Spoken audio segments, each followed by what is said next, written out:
हमें कैसे पता चलेगा कि हमने पिछले जन्म में भक्ति की है या नहीं की है? कहा जाता है कि जिसने पिछले जन्म में भक्ति की है और उसकी भक्ति पूर्ण नहीं हुई है तो वह अगले जन्म में किसी भक्त के घर जन्म लेगा या किसी ब्राह्मण के या फिर समृद्ध परिवार में जन्म लेगा। कहा जाता है कि जब वह अगले जन्म में जन्म लेता है तो उससे उसके पिछले जन्म की भक्ति भी उसके साथ साथ रहती है। कहा जाता है कि भक्ति का बीज कभी नहीं बदलता, चाहे कितने भी युग बदल जाएं, और ऊंच नीच ये सब उसमें कुछ नहीं होता, क्योंकि भक्त का भक्त होता है।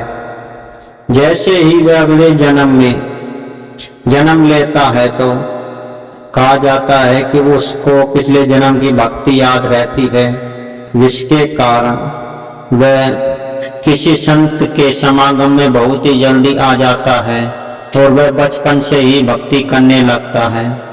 परंतु कई लोग पिछले जन्म में भक्ति के साथ बुरे कर्म भी करते रहते हैं, जिसके कारण उनकी भक्ति थोड़े देर समय बाद जागृत होती है और उनको संत के दर्शन या गुरु की प्राप्ति बहुत ही अधिक उम्र में होती है। कहा जाता है कि जिसने भी पिछले जन्म में भक्ति की है वह अगले जन्म में हरि भक्त के नाम से ही जन्म लेगा।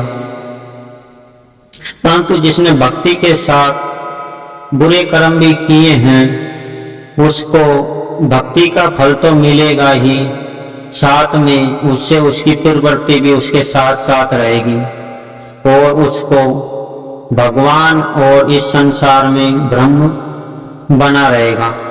परंतु जिसने जन्म से ही भक्ति की है उसको कहा जाता है कि जो इस जन्म में बचपन से ही भक्ति करता रहता है, कहा जाता है कि पिछले जन्म में वह महान भक्त था, जिसके कारण ही वह बचपन से भक्ति करने में लीन हो गया।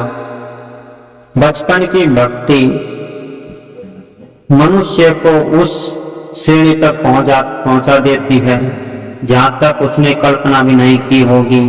ऐसा ही एक उदाहरण है अगस्त ऋषि के शिष्य।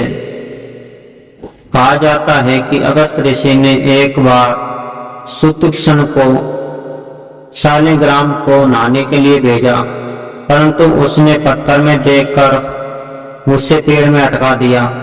जब गुरु ने उसे दोबारा ढूंढने के लिए कहा तो उसे वह शालिग्राम नहीं मिले और वह कहा कि हे ठाकुर जी तुम कहाँ हो। जैसे ही ये पेड़ के नीचे बैठा उससे उसके पिछले जन्म की भक्ति याद आ गई और उसकी समाधि लग गई और उसे श्री राम के दर्शन हो गई।